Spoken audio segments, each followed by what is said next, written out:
Muito bem, pessoal, vamos falar sobre humanismo. Bom, a última aula de literatura a gente estudou sobre o trovadorismo. O trovadorismo que está acontecendo na Idade Média, certo? E vai aí do século XI aproximadamente, no berço lá na França, vai até o século XIV, mais ou menos. E no século XV nós vamos ter algumas mudanças culturais, socioeconômicas, políticas, enfim, um monte de coisa acontecendo na Europa, né? Mais especificamente na Itália agora, que nós vamos ter um grande interesse por parte dos estudiosos, né, nas escritas latinas, nas escritas gregas. Isso vai acabar interferindo no pensamento do povo como um todo. E, enfim, nós vamos chegar num momento em que aquela visão teocêntrica da sociedade ela começa a deixar de existir e o que toma o grande espaço agora é o antropocentrismo, tá? Então, o ser humano vai ser o centro das atenções. Não que as pessoas tenham deixado de acreditar em Deus ou que o cristianismo não seja mais vigente. Não, nada disso. Na verdade, só vamos começar a ter aqui um foco um pouquinho maior no ser humano.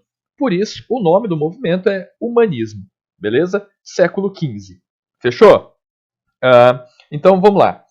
Nós temos nesse momento o início do resgate das artes. Quando a gente fala do resgate das artes, nós estamos falando do Renascimento. Tá? Então nós temos o início do Renascimento aqui com aquele pintor Giotto. Né? Nós teremos o início do Renascimento. E o que é o início do Renascimento? Nada mais é do que o resgate das artes clássicas, que as artes clássicas, no caso, a gente chama as artes que vêm da Grécia e de Roma, então as greco-romanas ou greco-latinas, tá? Então, a gente tem aqui o início do resgate das artes, no século XIV. No século XV, o Renascimento já está, né, acontecendo. Então, nós estamos no meio aqui do Renascimento, beleza? E nós chamamos então de, de humanismo dentro da literatura, tá? Isso aqui seria o século XV seria correspondente ao Quattrocento, Quattrocento, né? Porque é 1400, beleza? Muito bem. Aqui, como eu disse, o teocentrismo medieval começa a entrar em declínio, né? O lado do trovadorismo. Nós vamos ter inovações e mudanças sociais, e com isso tudo, novas possibilidades para as realizações humanas. Ou seja, o ser humano ele começa a se descobrir poderoso. Aquela história antiga de que a Terra é plana, no centro tem a igreja bonitinha, aí tem o mar. Se você for com o seu barquinho muito longe, você cai no fogo do inferno, né? Então essa ideia aqui ela começa a deixar de existir, porque nós começamos a ter aqui novos pensamentos, na verdade, novos pensamentos que são, né, de certa forma, mais antigos que a Idade Média, porque nós estamos resgatando aqui os pensamentos greco-latinos, tá? Então,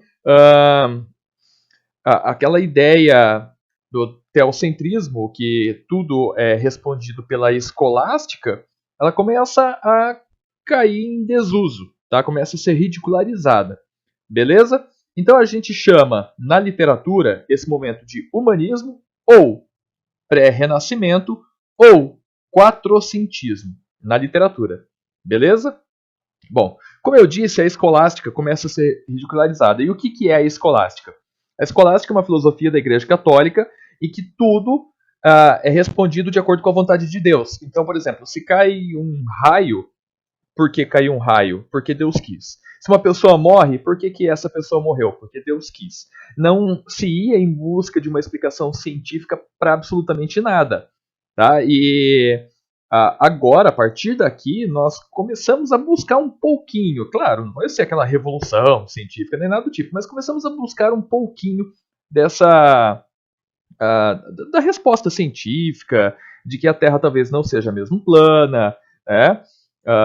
Inclusive no século I, os gregos já sabiam que a Terra era redonda e isso foi, né, modificado, essa visão foi modificada pela Igreja, enfim. Então a gente começa a ter uma ridicularização dessa filosofia da escolástica, que foi criada por Santo Agostinho e São Tomás de Aquino. Tá? Então, o ser humano no centro das atenções. Temos então o antropocentrismo. Fechou? Tá. E que resgate que foi esse mesmo que eu disse?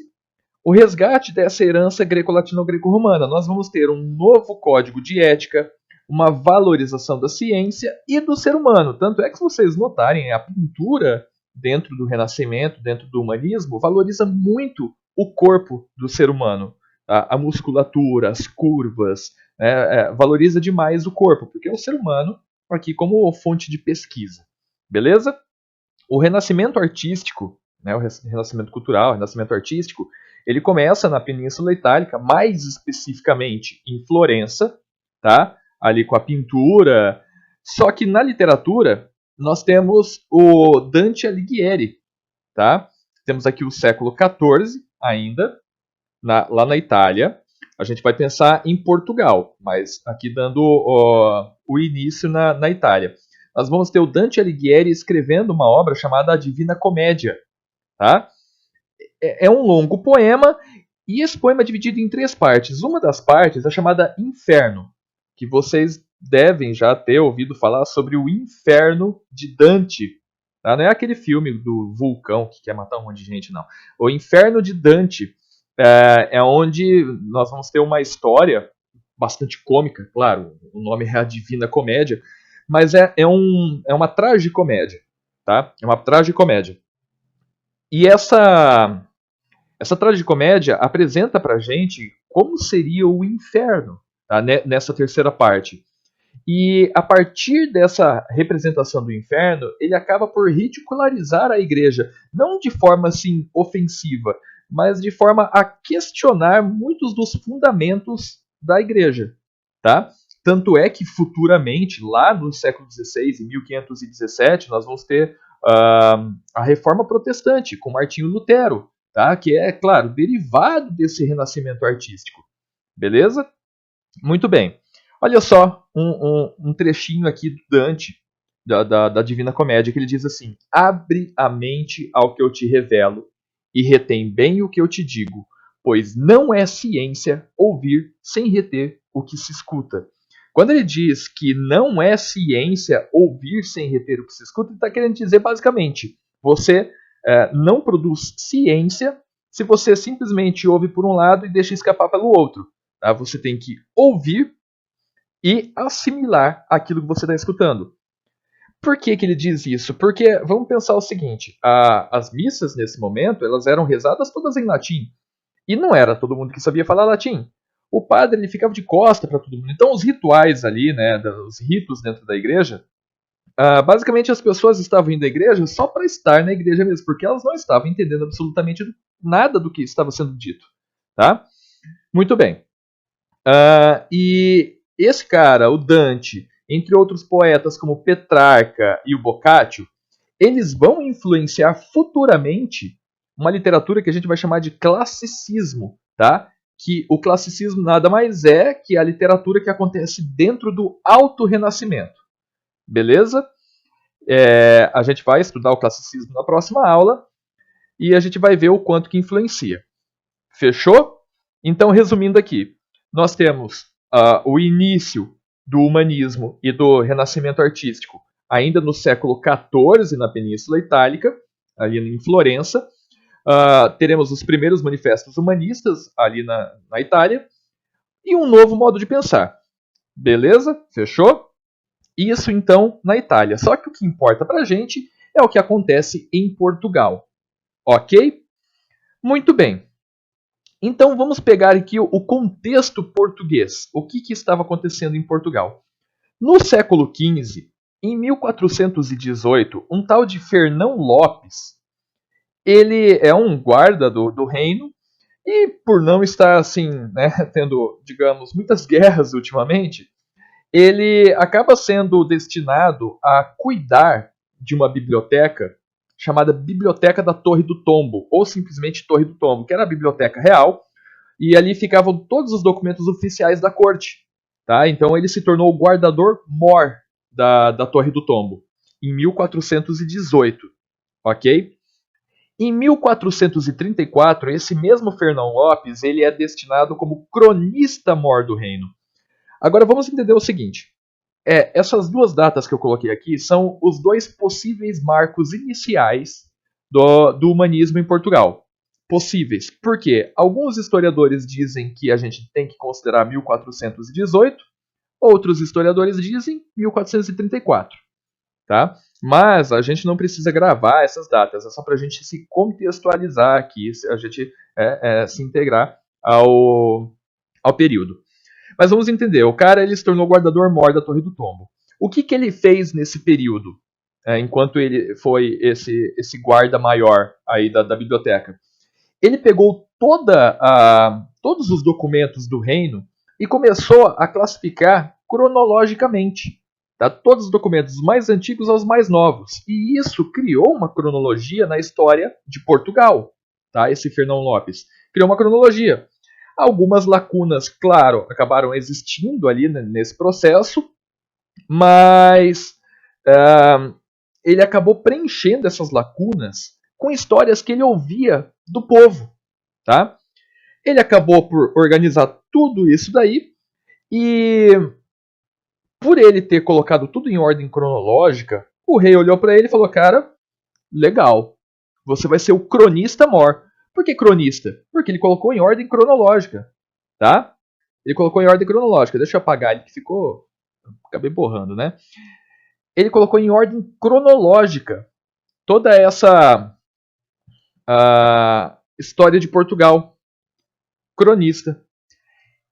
Ou seja, ele se transformou no primeiro historiador de Portugal. Tá? Ele foi o primeiro, a gente considera o cara como o primeiro historiador de Portugal, porque ele desenvolve essa cronologia. Tá? E a literatura dele, essa historiografia que a gente vai chamar, ela é tanto didática quanto de entretenimento. Beleza? Muito bem. Agora vamos entender um pouco dessa literatura. A gente entendeu o contexto, como que surgiu o tal da literatura humanista em Portugal. Vamos entender aqui um pouquinho.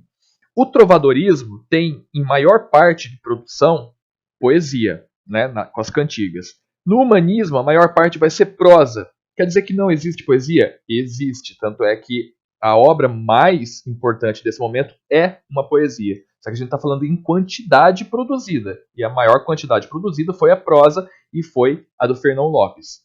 Beleza? E quais são as três manifestações? O que eu preciso entender aqui do humanismo?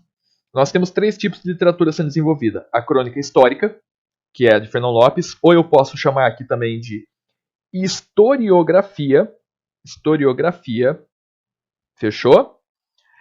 A poesia palaciana do Garcia de Rezende e o teatro popular de Gil Vicente, ou teatro popular Gil Vicentino também pode ser chamado. Então, a gente já sabe o que é a crônica história ou historiografia do Fernão Lopes. São registros de acontecimentos históricos de Portugal. Fernão Lopes, primeiro historiador. Beleza? Agora vamos entender essa poesia palaciana. A poesia palaciana é basicamente a cantiga trovadoresca, só que sem a música. Não possui música, tá? Então, o trovadorismo vai perder o seu encanto, né? Imagina, 4 séculos daquela chatice do trovadorismo, né? Aí, o Garcia de Rezende, entre outros poetas, claro, convocados pelo rei, vão adaptar essas cantigas trovadorescas e criar poesias que não necessitem de música. Tá? Então, essas poesias vão até ser mesmo mais aprimoradas. Fechou?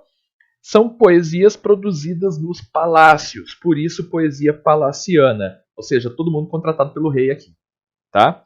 E o Garcia de Rezende é o nome que corresponde aqui à maior produção da poesia palaciana. Ele cria um caderninho chamado Cancioneiro Geral. Quer dizer, ele cria não, né? Ele escreve um monte de poesias e depois isso tudo é reunido no Cancioneiro Geral, que está lá em Portugal hoje no museu. Quais são as características dessa poesia? A poesia ela passa a ser declamada, que antes era cantada, né? Agora passa a ser declamada. Vamos ter a utilização de redondilhas, ou redondilhos, tanto faz. As redondilhas são aqueles versos com 5 ou com 7 sílabas poéticas, né? Então, pode ser redondilha maior ou redondilha menor. Veja que nós temos aqui a forma antiga ainda da poesia. E a temática, ela é variada, ela pode ser religiosa, ela pode ser satírica, ela pode ser didática, ela pode ensinar, ela pode ser épica, ela pode ser lírica, demonstrar sentimentos, tá? Ela pode ser de qualquer tema, não há aqui uma especificidade. Fechou? Só que quando a poesia lírica ela trabalha a mulher, a sensualidade da mulher, a gente não pode imaginar a mulher como idealizada. Ela ainda não é idealizada, ou seja, ela ainda não é perfeita, tá? Ela pode ser linda, maravilhosa, ser melhor que o homem, mas ela não é perfeita. Ela possui seus defeitos, tanto é que podemos ter até poesias líricas em que a pessoa reclame dos defeitos da mulher, ok? Mas o que mais faz sucesso dentro do humanismo, na literatura humanista portuguesa, é o teatro popular de Gil Vicente. Tá? Esse daqui é o mais importante. Então vou colocar aqui que é mais importante. Fechou? Por que é o mais importante? Vamos aprender um pouquinho aqui. O cara, em primeiro lugar, ele introduz o teatro em Portugal. Não tinha teatro antes? Até tinha. O chamado Mistérios e Milagres, que era um teatro produzido dentro das igrejas. Só que falava apenas das passagens bíblicas. Então, todo ano eram os mesmos teatros. E a temática era apenas religiosa, não tinha nada além da religião. Então, faltava ali, de repente, um entretenimento, alguma coisa diferente que não fosse só religiosa. E o cara introduz o teatro. E pense comigo, o teatro é algo bastante típico dos gregos. Então, a retomada aqui dos gregos, né, dessa pegada grega, até mesmo greco-latina, é muito forte. Tá? E ele produz autos e farsas. O que são autos e o que são farsas? O auto são peças escritas em redondilhos, tá, de 5 ou 7 sílabas poéticas, como já foi escrito na Grécia, e são peças longas. Tá? Já as farsas, ela não tem uma forma fixa, ela pode ser bastante variada, bastante variado o verso, tá? Lembrando que os teatros eram escritos todos no formato de poesia, né? E o enredo é bastante reduzido, tem um ato só. Às vezes era encenado até mesmo em cima de carroças, no meio da praça. O cara pegava uma carroça lá, montava um palquinho em cima de uma carroça e encenava ali mesmo. Tá? Então não tem assim, né, a produção, digamos, a produção barata, né, um filme B, beleza? E normalmente as farsas contam com ironias contra os maus costumes. Ironias contra os maus costumes. Já os autos não, o auto tem a temática aí bastante variada. Talvez vocês até conheçam um grande auto brasileiro, tá? Acho que o teatro mais famoso no Brasil, que é o Alto da Compadecida. Sim, tem a mesma pegada que o Teatro Popular do Gil Vicente. Se vocês notarem, se quiserem assistir ao filme, eu recomendo bastante. A leitura é bastante interessante, é bastante curta, mas o filme, né, audiovisual, acaba chamando um pouco mais atenção. Vocês podem notar que a fala dos personagens são quase que rimadas. Nem sempre rima, claro, mas elas são quase que rimadas, porque ela é escrita em formato de poesia. Tá? E o Gil Vicente escreve a sua maior obra chamada As Barcas, que é dividida em 3 partes: o Alto da Barca do Inferno, o Alto da Barca do Purgatório e o Alto da Barca da Glória.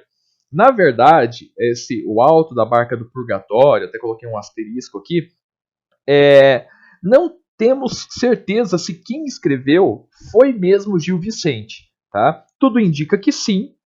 Inclusive, a letra é muito parecida com a letra dele mesmo, né, nos manuscritos, mas tem historiadores que dizem que só teria o Alto da Barca do Inferno e o Alto da Barca da Glória, mas, enfim, só uma pequena curiosidade. Porque o que mais vai importar pra gente é o Alto da Barca do Inferno. Tá? O que fala nesse Alto da Barca do Inferno? Vamos entender aqui o seguinte. Durante a Idade Média, nós temos a fé predominando, certo? Agora, no Renascimento, nós vamos ter a razão. Então, as barcas vão satirizar e questionar os ideais religiosos e as suas filosofias. Tá? Vão questionar. No Alto da Barca do Inferno, nós temos algumas passagens bastante interessantes e eu vou comentar aqui brevemente com vocês. nós temos como se fosse um purgatório, tá? E nesse purgatório começa descendo almas, né? Pessoas vão morrendo, pessoas morrem o tempo todo e essas almas vão descendo ali no purgatório. E nesse purgatório nós temos um mar de lava imenso e 2 rafeiros. O que são rafeiros? Rafeiro é um barqueiro, podemos dizer assim. É aquele cara que está em cima de uma canoazinha, né? Uma barquinha, tipo aquelas de Veneza. Ele está em cima desse barquinho, em pé, remando, tá? E nós temos 2 rafeiros. Um é um anjo, tá? Vamos colocar aqui o anjinho. Ai, que bonitinho, parece uma borboleta. E o outro é o diabo, tá? O outro é o diabo. Vamos colocar aqui o capeta. Isso. Então nós temos um anjinho e nós temos o diabo. Aí imagine, o anjinho leva as almas para o céu e o diabo leva as almas para o inferno. Exatamente. Só que daí aqui vem a crítica. Algumas almas vão descendo, entre elas boas, entre elas más. Só que o que é ser bom e o que é ser mal? Essa é a grande questão. De acordo com a igreja, principalmente nesse momento, nós temos muitos pecados que levariam ao inferno e que, se a gente for parar para pensar hoje, todos nós acabamos cometendo. Por exemplo, sexo fora do casamento. Isso, de acordo com a igreja, seria motivo para ir para o inferno, né? Então, né, imagine quantas pessoas não iriam para o inferno. E quais são as almas que vão descendo aqui? Nós vamos ter a passagem que vai ser uma alcoviteira, que vai descer. O que é alcoviteira? Vamos dizer que é uma cafetina que também realiza abortos, tá? Ela chega e ela quer ir pro lado do anjinho, né? Pro rafeiro do céu. Aí o anjo barra ela e fala, não, olha o tanto de coisa que você fez, vai pro inferno. Aí ela vai, ela tenta questionar, mas acaba indo, né, pro inferno. Aí nós vamos ter um agiota. O agiota desce e vai também para o lado do céu. E o anjinho tira sarro dele, diz que não, onde já se viu emprestar dinheiro em troca de lucros. E o cara, ele é bastante assim arrogante, ele tá até com um escravo do lado dele, o escravo carrega um banquinho para ele se sentar, ele tem uma mala de dinheiro, ele quer levar a amante dele. Então assim, o cara ele é bastante corrompido. Só que o que mais direciona ele para o inferno nem são essas corrupções dele, e sim o fato dele ser agiota. O que é o agiota? O cara que empresta dinheiro e cobra um valor um pouco mais alto. Nada mais do que um banco já não faz, não é verdade? Só que a igreja sempre condenou a agiotagem como um pecado. E ele acaba indo para o inferno. Vai descer o parvo. Parvo significa bobo, né? Aparvalhado é abestado. E o parvo chega lá, ele olha e vai direto pro inferno. E o capeta olha para ele e fala, nossa, primeira vez que eu vejo alguém chegando direto pro inferno, o que é que você fez para ter vindo direto para cá? E o parvo diz assim, é que eu morri de cagamerdeira. Cagamerdeira, que é basicamente diarreia, caganeira, né? Aí o diabo diz, tá, mas cadê o pecado? Ele falou, é isso, eu morri de cagamerdeira, eu morri sujo, como um porco, né? E o diabo fala, não, mas isso não é pecado, pelo amor de Deus. E ele acaba indo para o céu. Então veja, a inocência levou ele ao céu. Até que chega, desce um guerreiro com um broquel no braço, que é um pequeno escudo, uma espada no outro, todo ensanguentado. E ele chega todo marrento, indo direto para a barca do céu. E o anjo barra ele e fala, ô amigão, pelo amor de Deus, né? Você matou um monte de gente, olha só, a espada cheia de sangue, você tá todo sujo de sangue. Imagina quantas pessoas você matou, você vai pro inferno. E o guerreiro diz, mas você não tá vendo essas marcas aqui na minha roupa? Eu sou um cavaleiro templário. Eu matei em nome de Deus, em nome da Santa Igreja. E o anjo olha assim para ele e fala, ah, tá, se é assim, então pode ir pro céu. Veja, como que o Gil Vicente critica a hipocrisia? Se a pessoa tivesse matado simplesmente por ter matado, não, vai para o inferno. Mas como ele matou em nome da igreja, nesse caso vai para o céu. Então ele faz algumas críticas assim, bem tapa na cara. E é aquilo que começa a despertar nas pessoas certo, digamos, interesse pelo estudo da razão e não da fé. Fechou? Esse aqui é o momento de transição entre Idade Média e Idade Moderna que vai começar o classicismo. Beleza? Um beijo na alma, então. Até a próxima com o classicismo. Tchau, tchau.